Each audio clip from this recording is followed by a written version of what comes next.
julle reg. Vanaand is vir my wil sê net die woord vir my baie insiggewend en dat baie nuwe dinge vir my oopgemaak en ek dink ons almal kan saamstem dat die huwelik is een van die belangrikste dinge wat ons eintlik het in die lewe. En die huwelik is vir ons eintlik iets so spesiaal. En is so mooi. Maar in vandag se wêreld was dit ietsie wat amper tweedehands gemaak word. Dis ietsie wat afgeskeep word, wat minderwaardig gemaak word. Dis iets waarmee ons partykeer speel, wat eintlik so mooi moet wees. Want wanneer ons hierdie woord gaan vanaand, gaan ons 'n baie belangrike ding besef. As ons begin lees wat Paulus vir ons skryf, wanneer ons in Efesiërs ingaan, dan moet ons een belangrike ding besef, broer en suster, dat die huwelik gaan nie net oor my en jou nie. En dat wanneer Paulus begin skryf oor die huwelik in Efesiërs 5, dan praat hy nie soveel van die huwelik tussen die man en die vrou op aarde nie, maar hy praat van een van die grootste liefdesverhale wat ons ooit in ons lewe sal kan sien. En dit is oor Christus en sy bruid. So wanneer ons hierdie woord gaan ons ietsie baie belangrik sien, dat ons aardse huwelik altyd, maar altyd vir Christus moet verheerlik. En dat wanneer ons onsself die vraag vra van hoe moet 'n gesonde huwelik lyk, moet ons na Christus en sy kerk kyk. En dan gaan ons begin besef hoe 'n huwelik moet lyk. En ons gaan besef wat die rol van die man en van die vrou is in die huwelik. En so wanneer Paulus vir ons hierdie gedeelte skryf in Efesiërs 5, is dit vir ons eintlik so mooi om te sien, om die vergelyking te sien.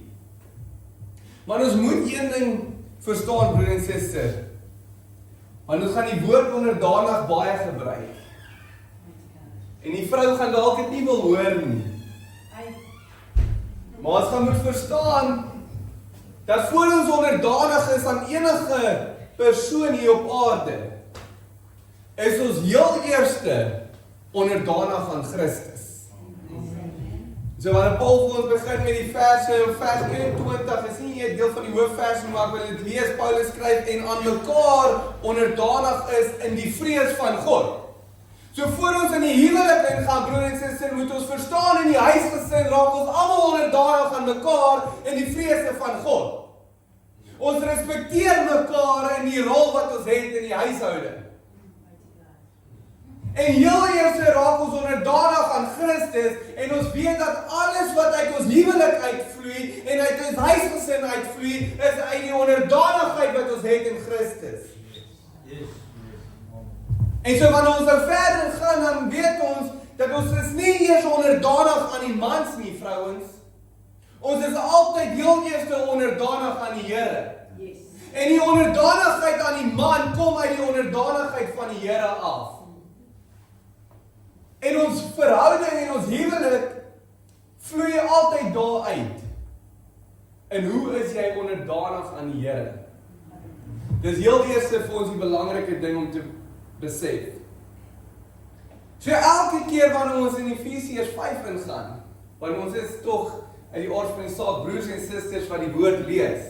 Amen? Amen. Ek glo so ter harte. So daar gaan 'n keer kom in jou lewe wat jy weer deur Efesiërs 5 lees. En dan wanneer jy daardeur lees, moet dit jou altyd herinner aan Christus en sy bruid. En ek gaan vir julle 'n baie interessante vers wys in Genesis 2. Wat vir ons die begin wys van huwelik. Die voorbeeld daarvan. Maar voor ons verder gaan ek gou vir ons net die 3 verse lees, die hoofverse, Efesiërs 5, vers 22 tot 24. So voor ek net daar lees, wil ek net vir julle 'n baie belangrike ding ook doen, Vrouens, vanaand gaan hoofsaaklik oor die rol van die vrou. Dis hoekom ons dit deel 1 doen vanaand, en volgende week praat ons oor deel 2.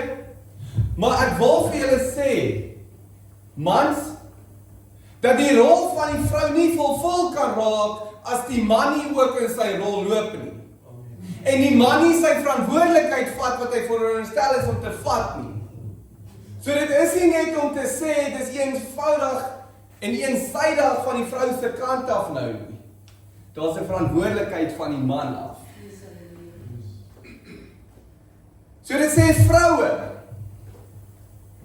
wees aan julle eie mans onderdanig soos aan die Here. Want die man is die hoof van die vrou, soos Christus ook hoof is van die gemeente, en hy is die verlosser van die liggaam. Maar soos die gemeente aan Christus onderdanig is, so moet die vroue dit ook in alles aan hulle eie mans wees. En so ons kan sien, Paulus is hier besig om te skryf aan die kerk. En hy sê vroue. En dit is vir ons baie belangrik om daai aspek te sien. Paulus praat met elke liewe Christelike vrou. So dit maak nie saak hoeveel gawes jy het, of hoe geleerd jy is, of hoeveel spiritualiteit jy het nie. Paulus praat nog steeds met jou, as die Christelike vrou, om te sê, jy moet onderdanig wees aan die man. So dit beteken is 'n opdrag van Paulus af, ongeag die rang van die vrou, in hierdie samelewing van ons. Hy maak dit baie duidelik vir ons. En ek hou van hierdie gedeelte in die MacArthur Study Bible, sê hy, dit is nie 'n forsering van die man af nie. So wanneer die vrou onderdanig raak aan die man, is dit nie 'n forsering van die man af nie. Maar dit is 'n liefdevolle opoffering wat gemaak word. So dit sê vir ons dat daar 'n verantwoordelikheid aan die man se kant is, dat die vrou veilig kan voel, om gelei te word deur die man. Dat dit 'n liefdevolle opoffering is van die vrou se kant af. En te verstaan die orde wat God gegee het in dit. So dit beteken van die man se perspektief af, as jy sê nie net vir die vrou, doen, omdat die woord sê jy moet doen. Dit beteken dat die man 'n verantwoordelikheid het, om te lei. Ons gaan volgende week daar praat, die man het 'n verantwoordelikheid om lief te wees, om te gee, om te beskerm. Want as ons begin kyk na die huwelik as Christus en die bruid, dan moet ons verstaan wat Christus vir sy bruid gedoen het. Want Christus het gekom om te dien, en om op te offer, en om lief te wees, en om genadig te wees. En so wanneer die vrou onderdanig moet wees aan die man, dan beteken dit dat die vrou op so 'n punt in haar lewe is, waar sy verstaan, en wat sy bereid is om te volg, en sy bereid is om gelei te word deur die man, omdat sy 'n geesvervulde man het wat besig is om haar te lei. En sy het nie net 'n man wat vir haar sê, maar nie vir haar wys nie. Die Griekse woord van wees onderdanig is nie om beheer te word nie, maar om vrywilliglik aan die gesag te onderwerp. En die enigste manier vir ons om dit te doen, vrouens, is om te verstaan hoe dit lyk om onderdanig aan Christus te wees. Want voor jy kan leer om onderdanig aan die man te wees, moet jy leer om onderdanig aan Christus te wees. Want hoe jy onderdanig aan Christus is, gaan uitvloei oor hoe jy onderdanig aan jou man is. En so wanneer jy vrywilliglik gelei word deur jou man, omdat die Gees van God hier binne jou is, en jy verstaan hoe dit lyk,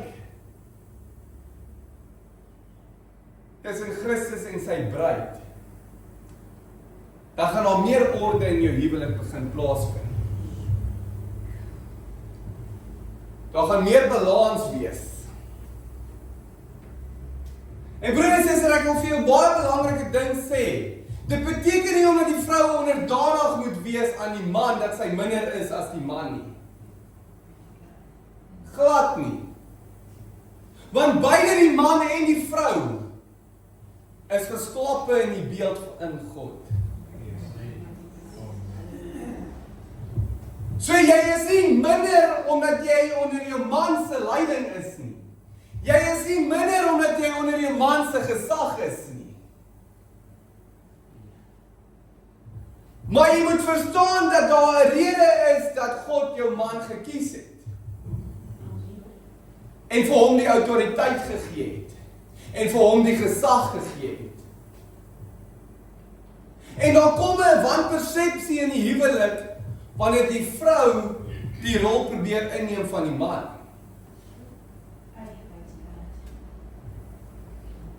En ons bevraagteken dit baie en ons sê maar, hoekom lyk ons huwelik nie soos dit moet lyk nie? Dan moet ons onsself vra, vrouens, is ons besig om onderdanig te wees aan die man se leiding?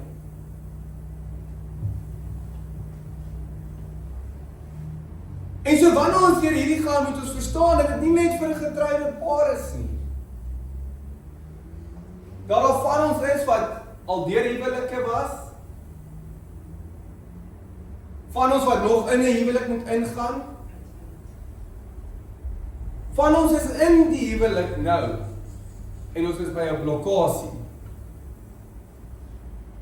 Maar wanneer ons kyk na hierdie liefdesverhaal, dan kyk ons na Christus en sy bruid. En sy bruid is ons almal wat hier sit vandag. Elkeen wat vir Christus in sy hart ontvang het, is sy bruid. En so wanneer ons begin kyk na ons huwelike, dan moet ons begin kyk na Christus en sy bruid. En hoe ons huwelik moet lyk,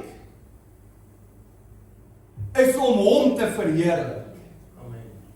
So wanneer ons onsself begin vra, hoe moet ons huwelik lyk, broers en susters, dan moet ons onsself vra, is ons huwelik besig om vir Christus te verheerlik?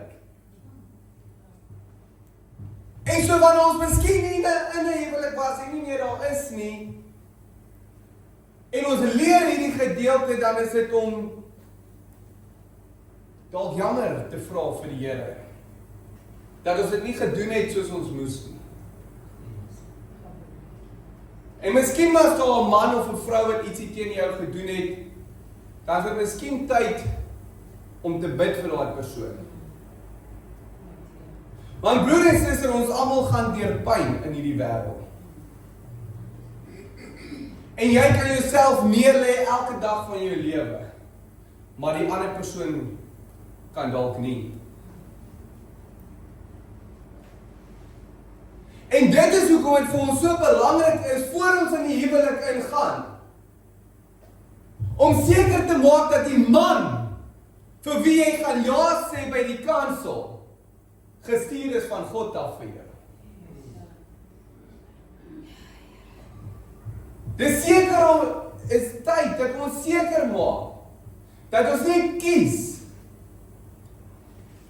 vir die earthly pleasure nie, maar ons kies omdat God daai persoon gestuur het.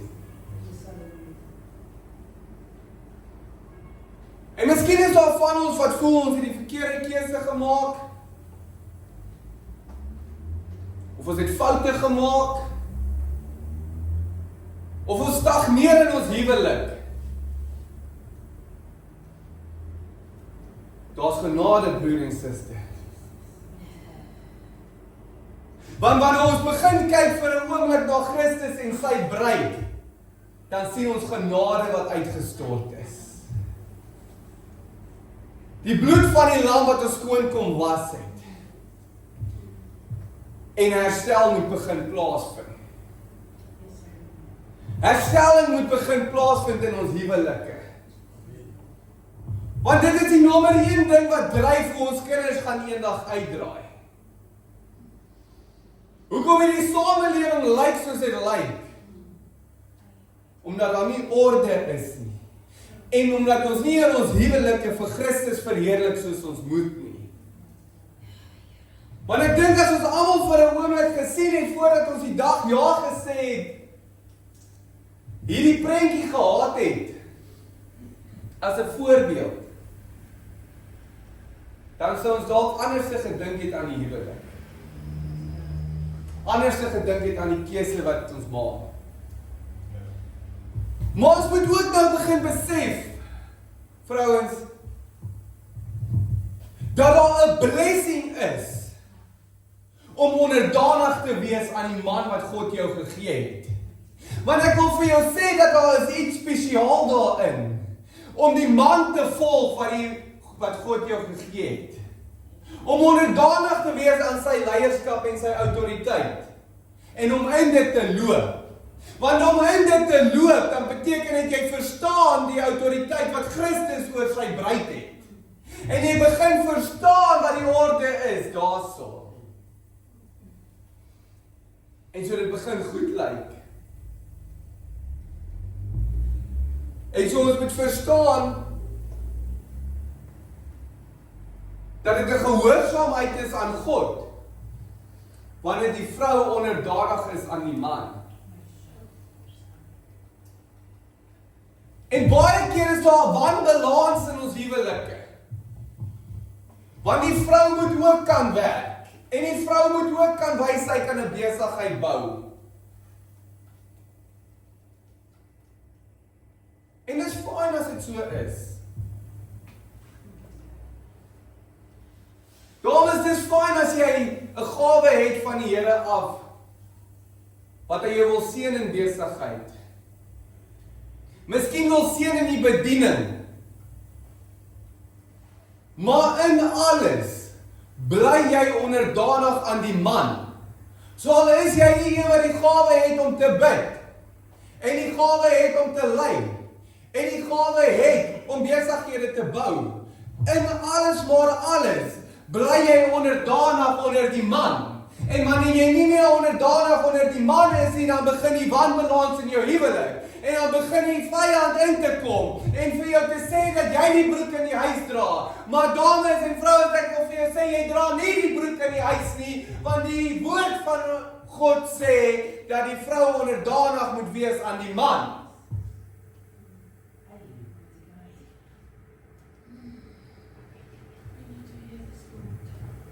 En ons moet verstaan wanneer ons deur hierdie begin praat, dat onderdanig aan die man sal nooit teenstrydig wees teen die woord van God nie.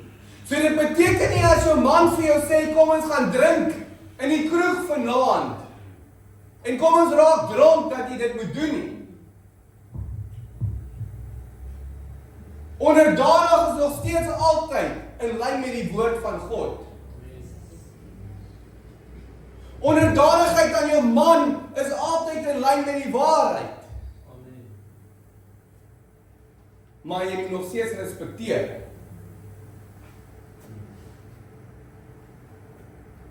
En dan wil ek by 'n baie belangrike woord uitkom, wat Paulus hier gebruik. Hy sê, wees aan julle eie mans onderdanig. Nie onderdanig aan die wêreldse mans nie. Jy is onderdanig aan een man, en die een wat God vir jou gegee het. En jy is onderdanig aan die leierskap van daai man. En jy is onderdanig aan sy leiding. en onder sy gesag. En dit is hoekom dit vir ons so belangrik is om die regte man te kies in ons lewens.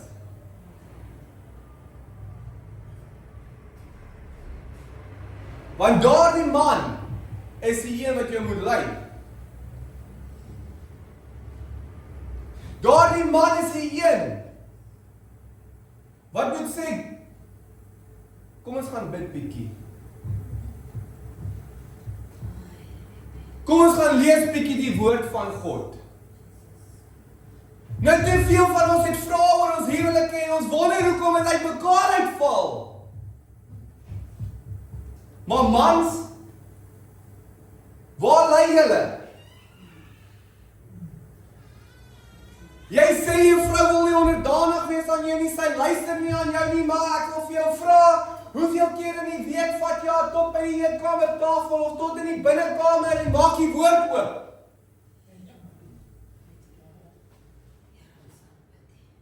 Hoeveel keer staan jy langs haar en sê, kom ons bid net gou saam? En nie net die routine gebed vir ons ete nie, maar opregte gebed oor jou huishouding.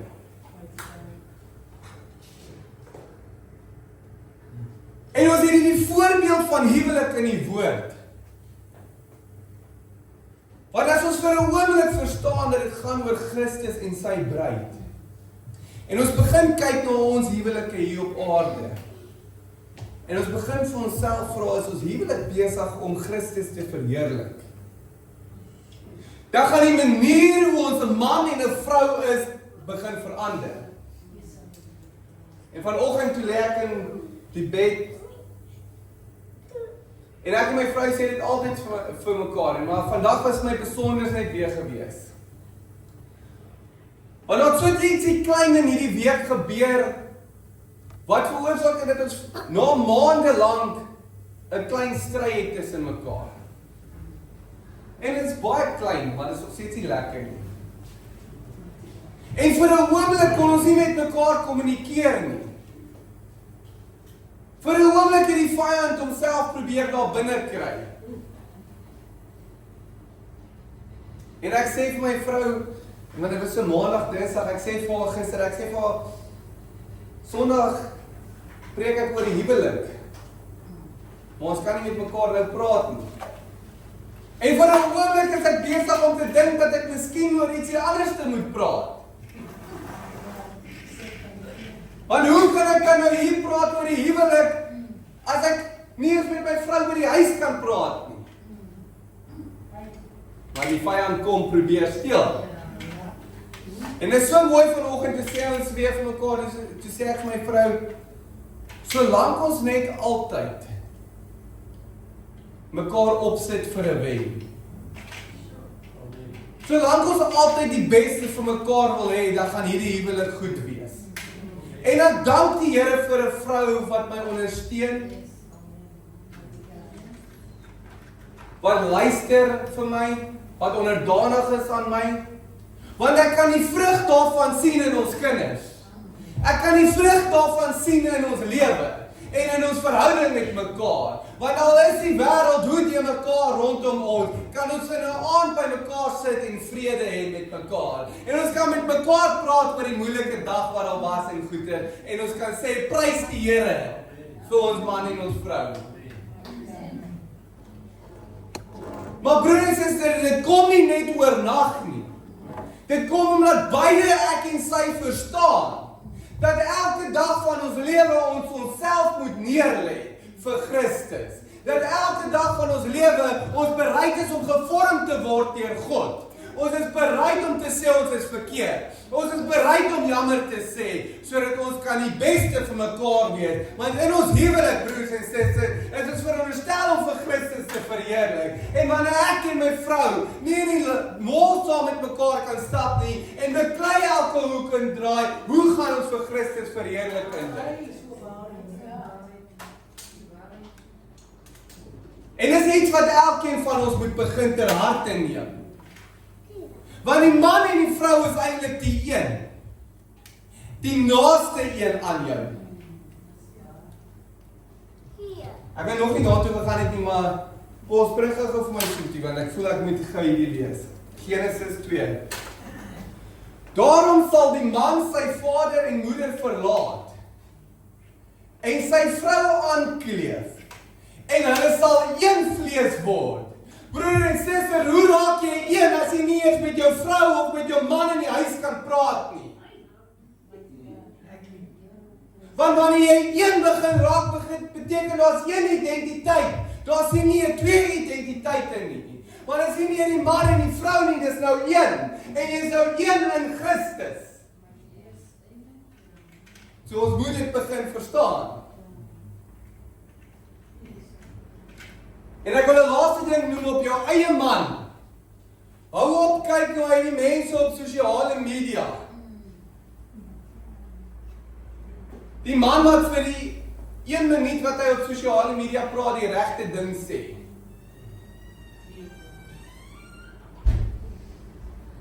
Die man wat om jou is, wat jy nie die binnekamer sien hoe dit lyk nie, nou wil die leierskap daarvan afvat. Daar's 'n rede dat Paulus skryf, jou eie man. Wees onderdanig aan jou eie man, want dit is 'n covenant wat jy en daai man voor God gemaak het. So wanneer jy daai covenant begin breek, omdat die vlees van jou wil luister na die ander man. En ja, jy het 'n werkgewer, respekteer hom. Jy het kerkleiers, respekteer hulle.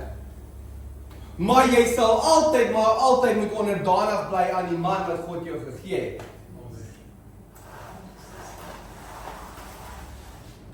So ek wil 'n paar punte vir ons noem van hoe lyk onderdanigheid aan die Here. Want dis uit die aard van die saak die voorbeeld wat Paulus vir ons gee. Hy sê wees onderdanig aan jou man soos aan die Here. Nou hier's 'n baie belangrike punt wat ons nie kan like for like doen nie. En heel eers is onderdanigheid aan die Here om hom te erken as God. Hom te bely met jou mond as jou verlosser en jou redder. En so ons moet verstaan dat jou man, broer en suster, luister baie mooi, gaan nooit jou God raak nie. Daar's net een God. En maar nooit sal dit op 'n punt kom wat jy na jou man kyk as jou God nie.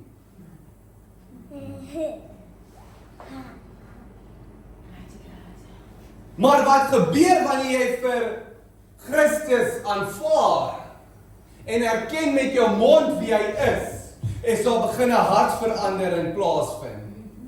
En wanneer daar 'n hartverandering begin plaasvind, dan gaan daar dinge begin verander in jou huwelik. En wanneer daar 'n hartverandering plaasvind, gaan daar begin dinge verander met jou kinders se lewe. En so wanneer jy 'n hartverandering begin kry, vrou, dan begin jy verstaan wat dit beteken om onderdanig te wees. Tweedens, ons gehoorsaam sy woord. En so wanneer ons God se woord gehoorsaam, dan gaan ons verstaan dat die woord ons lei hoe om onderdanig te wees aan die man. En so wanneer onderdanig is aan die Here met sy woord wat hy vir ons gee, gaan ons leer hoe onderdanigheid lyk aan die man. Want die woord is die waarheid. En die waarheid gaan jou leer. En die waarheid gaan jou lei. En ek sê vir myself, dis altyd die lekkerste ding. Wanneer my vrou na my toe kan kom en sy kan in die woord ietsie lees en sy kom wys vir my. En sy raak so opgewonde om vir my te wys wat die woord sê. En daar was 'n baie lang tyd, ek het maar laat in my lewe het ek die Here aanvaar as my verlosser, so ek het laat die woord begin lees. So my eerste 2 jaar van huwelik het ek altyd na my vrou toe gegaan. Wat beteken hierdie? Wat is hierdie? Vertel my van die storie. Maar daar het 'n punt gekom wat ek as die man en die leier van die huis begin besef het dat ek het 'n verantwoordelikheid. En al het sy meer kennis as ek, sy moet onderdanig wees aan my, so ek moet haar kan lei volgens die woord van God. Nou hoe kan ek haar lei volgens die woord van God wanneer ek nie weet wat in die woord van God staan?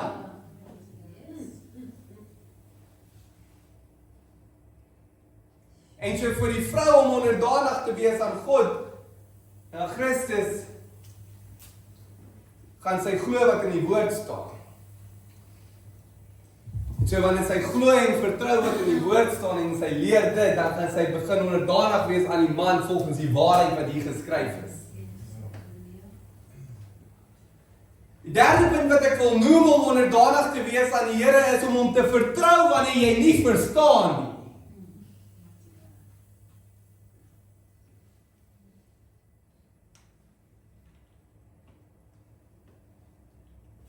Vertrou op die Here met jou hele hart en steun nie op jou eie insig nie. Ons almal het al gehoor daarvan. En ons volg vir God. En partykeer dan weet ons nie hoekom dinge so lyk nie. En dit is vreemd vir ons. En ons gaan deur moeilike dinge. Maar ons weet op die einde van die dag, met die geloof in ons harte, dat dan maak dit nie nou sin nie. Daar gaan 'n dag kom waar dit vir ons sin maak. En so ook wanneer ons onder die leiding van ons mans is, gaan ons mans partykeer keuses maak wat nie vir ons baie lekker sin maak nie.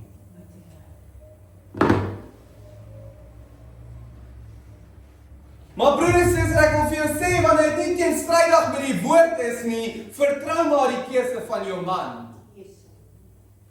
Want al is dit 'n verkeerde keuse van jou man af, gaan daar nog steeds 'n blessing wees, omdat jy onderdanig is aan hom soos die woord vir jou sê jy moet wees.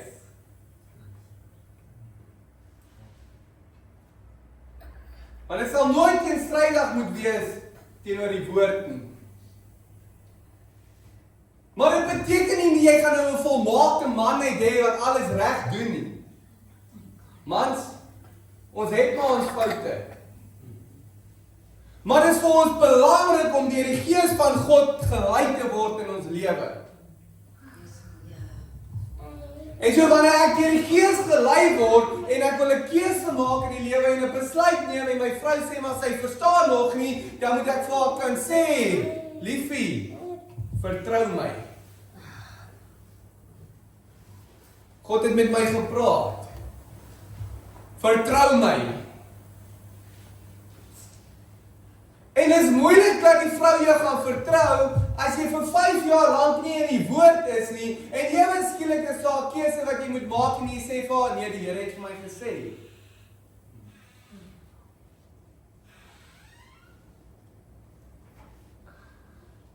Daar moet 'n punt kom waar die hartverandering van die man ook plaasvind. En waar hy homself ook neerlê.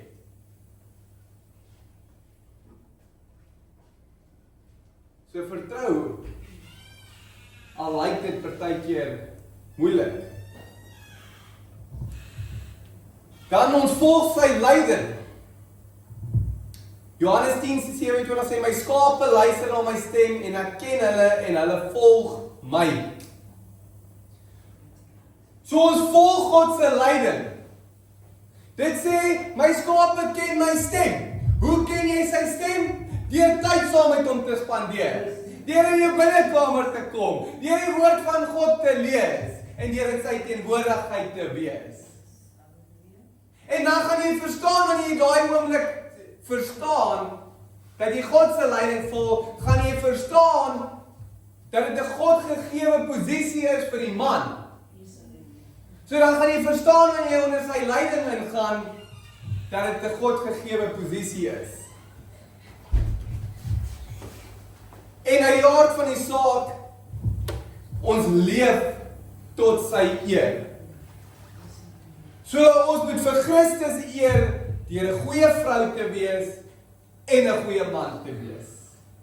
En wanneer ons na ons huwelik kyk, weer eens broers en susters, is Christus en sy bruid vir ons die voorbeeld.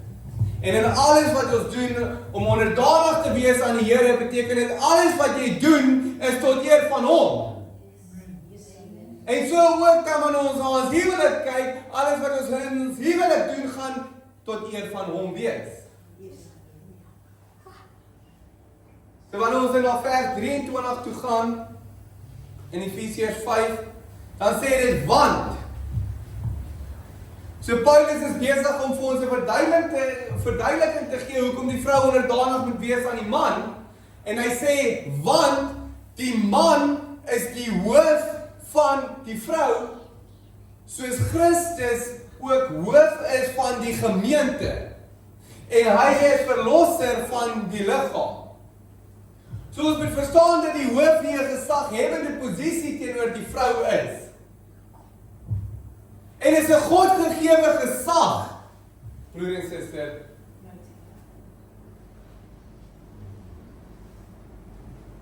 Maar is 'n Godgegewe gesag wat gekry word deur 'n man wat die verantwoordelikheid vat om sy eie lewe op te offer. So ons kan nie hierdie verwagting net altyd hê teenoor die vrou, mans, as ons nie die lewe soos ons moet nie. En dit sê nie dit moet deur werke gebeur nie, want dalk is daar mans wat bietjie opneek en nie leef soos hulle moet nie en dit nie reg doen nie.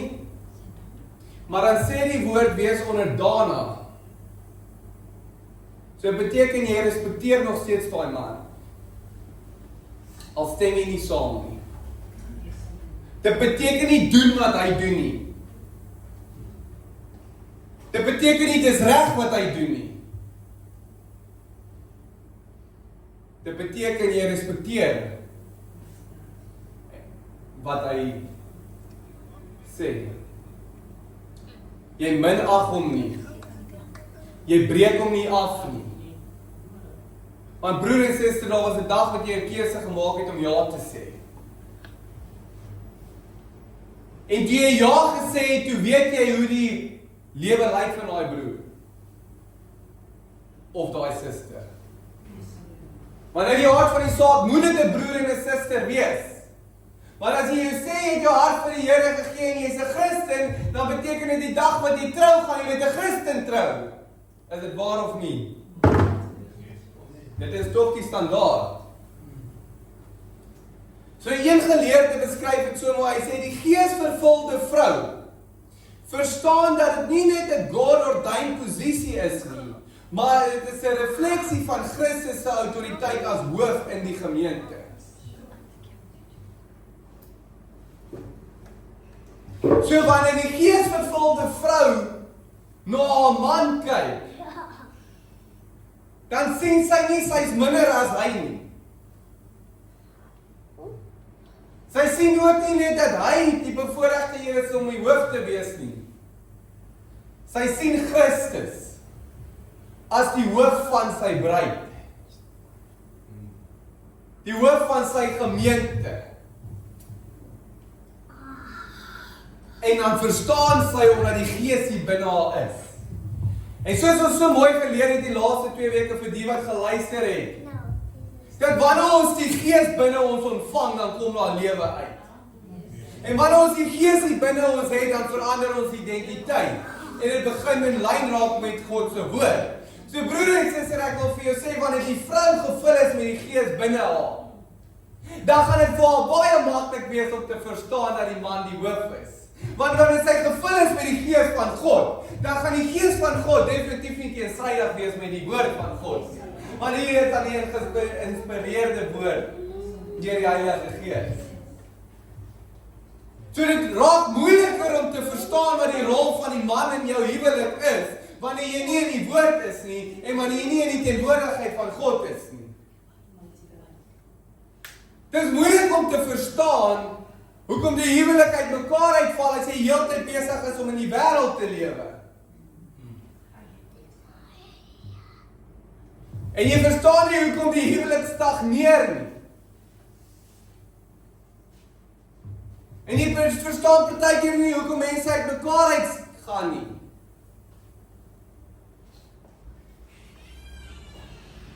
Maar dan moet ek vra, broer en suster, het ons in die woord gegaan?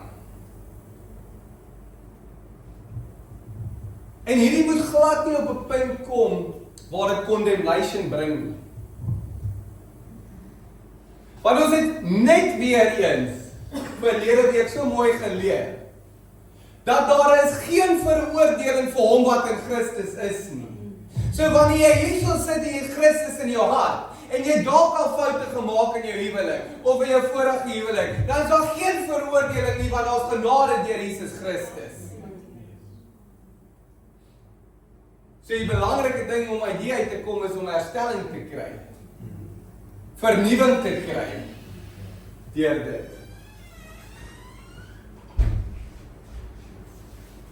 En een ding wat ek net wil baie duidelik maak. Daar's 'n paar geleerdes wat skryf dat hierdie woord beteken dat die man die bron is van die vrou. Dis smerk. Die man is nie die bron van die vrou nie. Net Christus kan dit wees. Die man sal nooit die rede wees dat die vrou bestaan nie. Maar nooit nie. Dit is belangrik om dit te besef. In Efesiërs 1:22 sê, Christus is hoof vir die kerk. Christus is hoof vir die kerk. Dit beteken dat Christus die voorbeeld is, broers en susters. Want hy is gegee vir die kerk, vir jou en my. So wanneer ons dan verder lees om te sien, soos Christus ook hoof is van die gemeente, en hy is die verlosser van die liggaam, dan moet ons begin verstaan, dat die rede dat Christus gekom het, is om te kom dien. Is om sy lewe neer te lê. En so wanneer ons begin kyk aan Christus en die bruid, en ons begin kyk na ons huwelik, dan moet ons verstaan dat die man se rol is om te dien, is om te beskerm, en is om te lei, en is om te sorg vir die vrou, en die familie, en die gesin. Want ons kry dan vir Christus as die voorbeeld. Dit beteken nie die vrou kan nie 'n inkomste maak nie. Beteken nie die vrou het dalk meer gawe om geld in die huis in te bring nie. Maar al bring die vrou die meeste geld in die huis in, moet sy nog steeds onderdanig wees aan die man. Want niks wat sy op aarde kan doen, kan vir haar 'n hoër rang gee as die man nie. Want dis nie hoe dit werk nie, dis nie die orde nie. En so vir die mans raak dit ook baie belangrik om te verstaan dat jou rol begin om te wees om te beskerm. So ek sê volgende week raak ons so mooi daaraan is om lief te wees, om te gee, om te lei. Dis wat die rol begin raak. En ek hou daarvan ons het hom op die skerm. Ek kan gou oorgaan na Kolossense toe. So Kolossense sê presies dieselfde in 3 vers 18, maar hy sê, vroue, wees julle mans onderdanig soos dit betaamlik is vir die Here. En ek het 'n bietjie gaan kyk na die woord betaamlik, en dit beteken, as jy in Christus is, dan word dit van jou af verwag, dat jy onderdanig is aan die vrou, aan die man.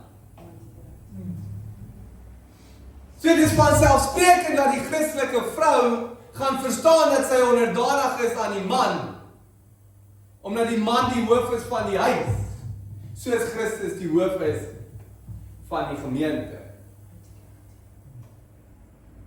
Dis vir ons so mooi om te sien, dat daai woord daar so is. So vrouens moet verstaan, dat uit die hart van die saak, dit die verwagting is van hoe jy moet wees in jou huwelik. Maar nou moet ons verstaan, en ek sê dit, want daar is moeilike huwelike.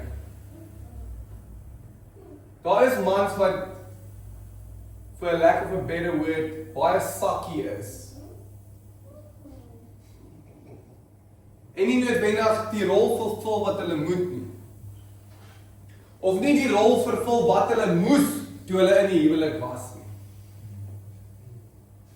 En van ons, dalk 'n man verloor, dalk het 'n egskeiding gegaan.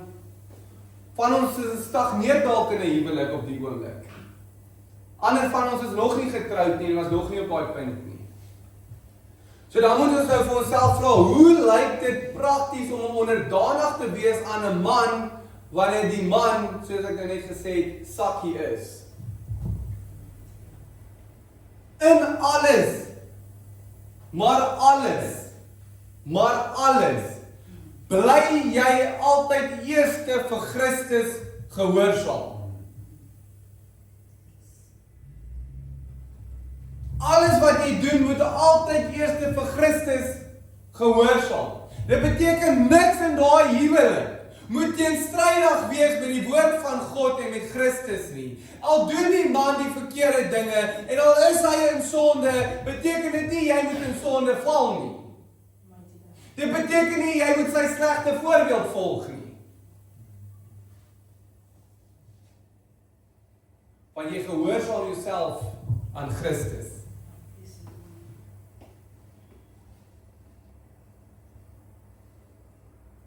Want Handelinge 5:29 sê, gehoorsaam Christus bo enige ander mens.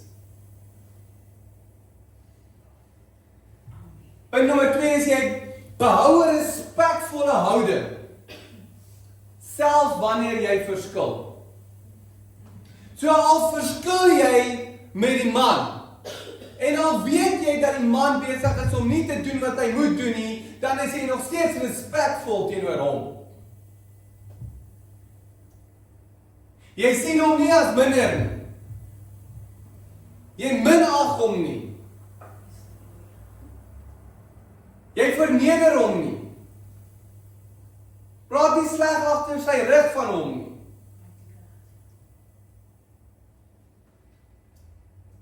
Want jy respekteer, al stem jy nie saam nie.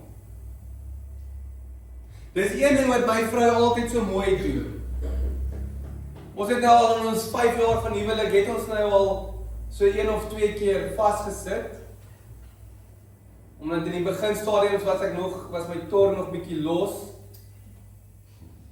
Het ek nog nie lekker verstaan nie. Maar sy sou nooit, wanneer ons in 'n argument was, na haar ouers gegaan het, of na haar susters gegaan het, en my sleg gemaak het.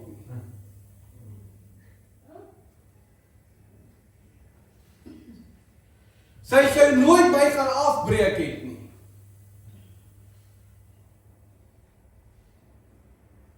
Sy sou gebid het, hard gebid het. En sy het gerespekteer. En ek dink op 'n tyd het ek frustreerd geraak dat sy my respekteer terwyl ek nie die man is wat ek moet wees nie. Want hoe kan sy deur die manier wat ek optree nog steeds liefde bewys teenoor my? Nog steeds respekvol wees teenoor my? Maar prys die Here dat sy dit gedoen het. Want vandag is ek 'n ander man. En so miskien, suster, vir 'n oomblik moet jy besef dat om 'n respekvolle manier teenoor 'n man op te tree, verander dalk heeltemal sy hart. Miskien al stem jy nie saam met wat hy doen nie. Die feit dat jy onderdanig bly en respekvol bly teenoor hom, verander die man wie hy is. Want ek wil weer eens sê, daar het 'n punt gekom dat jy die keuse gemaak het om ja te sê. En ek verstaan vir van julle was dit dalk moeiliker by die kansel. En was nie net all joy nie, maar daar was tog 'n oomblik wat daar ja gesê was. Maar nou kom die genade en dit beteken al kom daar foute na die ja sê, kan dit reggestel word. En beteken jy kan nog steeds in die rol loop wat jy moet. Beide mans en vrouens. Punt nommer 3 is jy ondersteun hom waar jy kan. So in al sy foute, In alles wat hy verkeerd doen, kan jy hom tot die beste van jou vermoë probeer ondersteun. Want die ondersteuning wat jy vir hom gee, gaan dalk veroorsaak dat sy hart verander. Die manier wat jy optree teenoor hom, gaan miskien sy hart verander. Broer en suster, onthou, ek sê nou, ons praat volgende week oor die man. So moenie dink is net die vrou se verantwoordelikheid nou nie, maar hoofsaaklik praat ons vanaand oor die vrou. Ondersteun hom waar jy kan. Om te verstaan dat miskien gaan daai man deur 'n baie moeilike tyd in sy persoonlike lewe. Miskien het daar 'n evil spirit daarin gekom wat hy nog nie van ontslae geraak het nie. 'n Demoon wat besig is om sy liggaam te beheer. So ondersteun hom in daai oomblik. Want die ding is dat daar nog steeds met die gehoorsaamheid 'n seën van die Here oor jou lewe gaan wees. Punt nommer 4. Bid vir hom. Bid vir daai man. En dryf daai demone elke aand uit as jy moet. En salf daai huis. En bid vir hom al is hy nie meer daar nie. En bid dat die Here daai man se hart aanraak. En daai man se hart versag. En daai man wysheid begin kry van hoe dit moet lyk om 'n goeie man te wees. En hoe dit lyk om 'n God-fearing husband te wees. Bid vir daai man, want daar's krag in gebed. Daar's krag in gebed. Pleit voor die Here. Bid. Bid dat daar verandering kom. En dan punt nommer 5 wat baie belangrik is jy stel gesonde grense. Nêrens in die woord, maar nêrens sê dis alright dat jy fisies mishandel word nie. Dat jy emosioneel mishandel word nie. Dat jy seksueel mishandel word nie. Nêrens in die woord staan dit nie. So wanneer dit jy is, dan praat jy met kerkleierskap. En jy maak seker dat dit hanteer word. En as mens die polisie moet betrokke kry, dan kry mense hulle betrokke. Want nêrens regverdig die woord dat dit is hoe jy hanteer moet word nie. So jy stel grense in plek. Gesonde grense vir jouself en vir jou kinders. En mans, stop dit as dit jy is. Want nêrens het ons die reg ooit in ons lewe om aan 'n vrou te raak nie. Om haar emosioneel af te breek nie. Om haar sleg te sê soos ons wil nie. En jy kan nie verwag dat 'n vrou jou volg wanneer jy dit doen nie.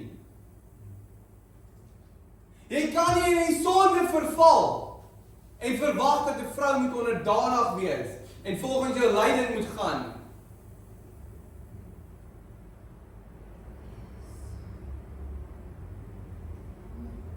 En ek wil sê, dis tyd dat die mans ook opstaan. As jy weet 'n ander man is besig om dit te doen, dan moet jy opstaan teenoor daai man.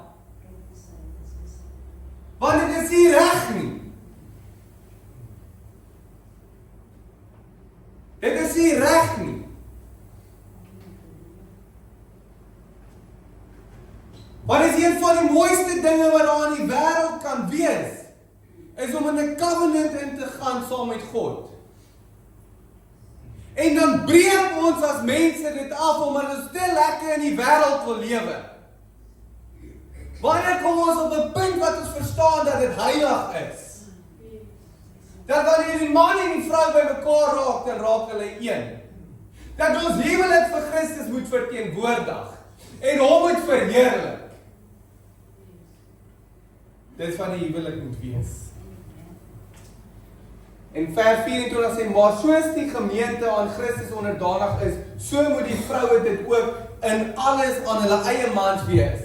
Broer en suster, daai in alles, beteken nie in alles in sonde nie. Dit beteken in alles wat in die woord is. So jy sê in alles in die wêreld onderdanig aan jou man.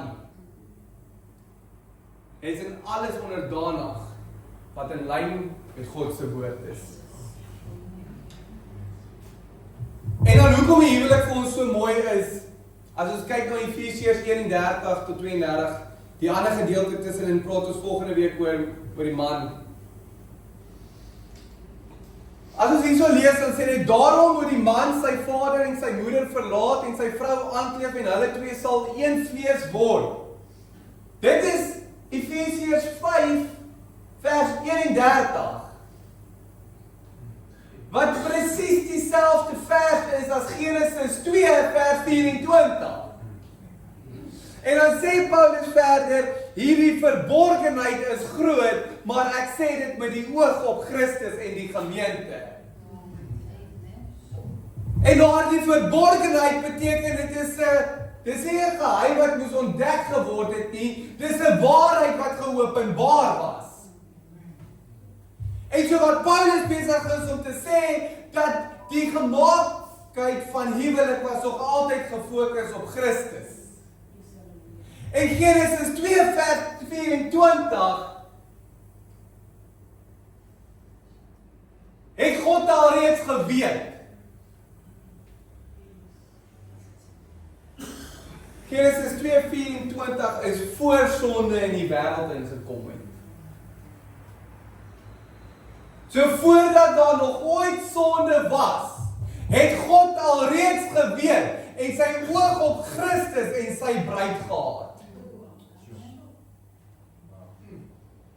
En so wanneer ons na die groot liefdesverhaal kyk, broers en susters, van God wat sy enigste seun vir ons gestuur het, om te kom red, om te kom lei, om te kom beskerm, dan moet ons sê, dit is mooi, dat ons as huwelik op aarde in die covenant kan intree en die voorbeeld het van Christus en sy bruid.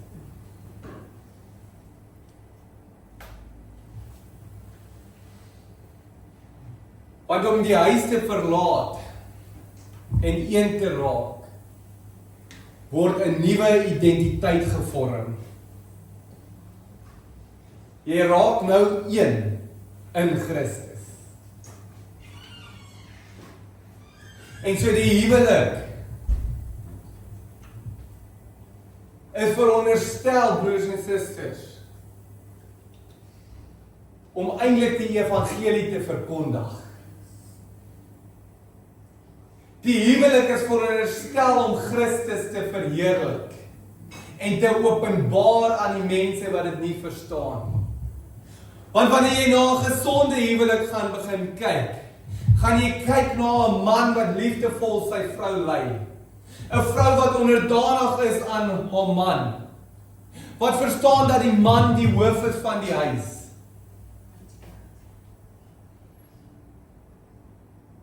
En die wêreld gaan dit begin sien. En daar gaan altyd net een verduideliking wees.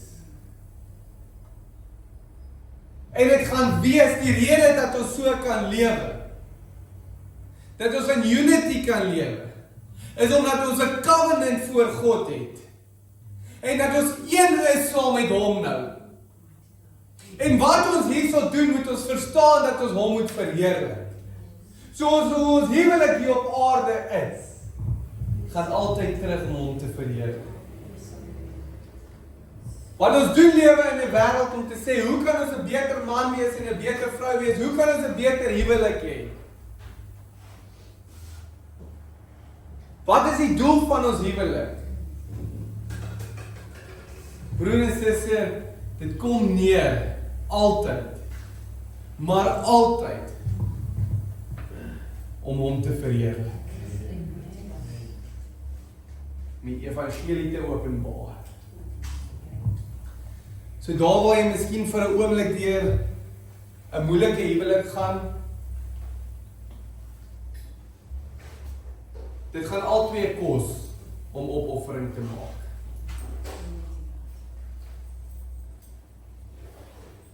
Daar waar jy miskien deur 'n gebroke huwelik gegaan het, as jou hart miskien hard is dit tyd om dit reg te maak.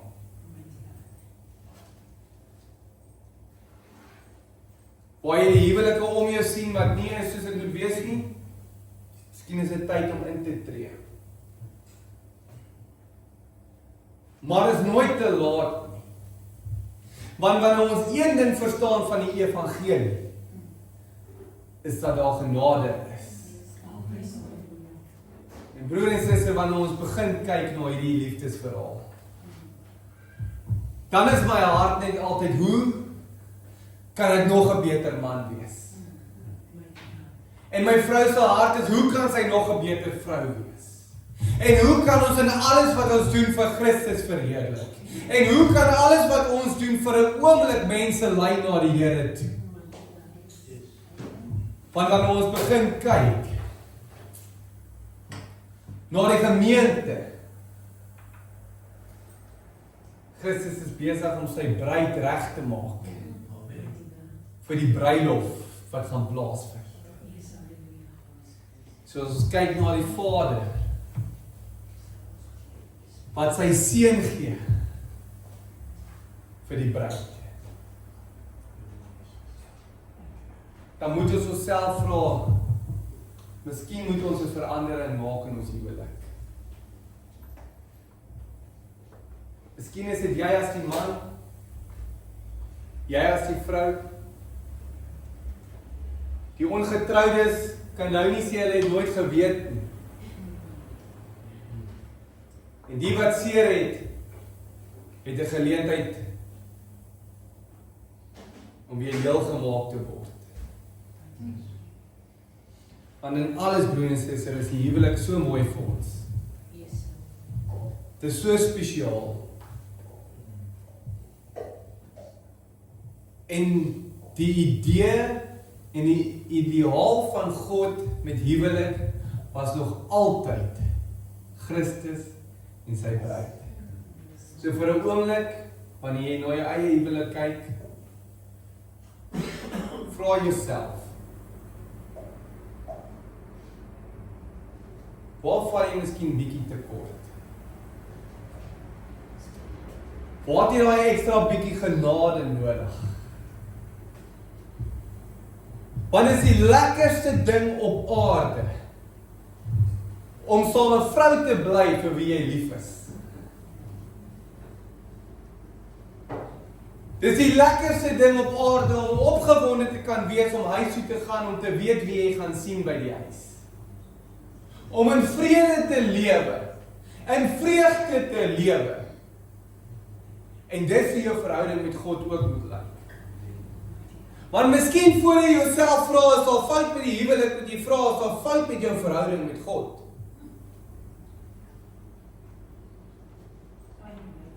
Is daar miskien iewerste waar jy nie onderdanig is aan hom nie? Waar jy nie vir Christus as die hoof van jouself sien nie? En waar jy te veel ek wil lewe? Maar ek wil vir jou sê, broer en suster, as jy ander vashou aan die ek, gaan daar net nog teleurstelling kom. Maar die enigste manier om regtig in die vreugde en die volheid te loop, is om in volle onderdanigheid van Christus te wees.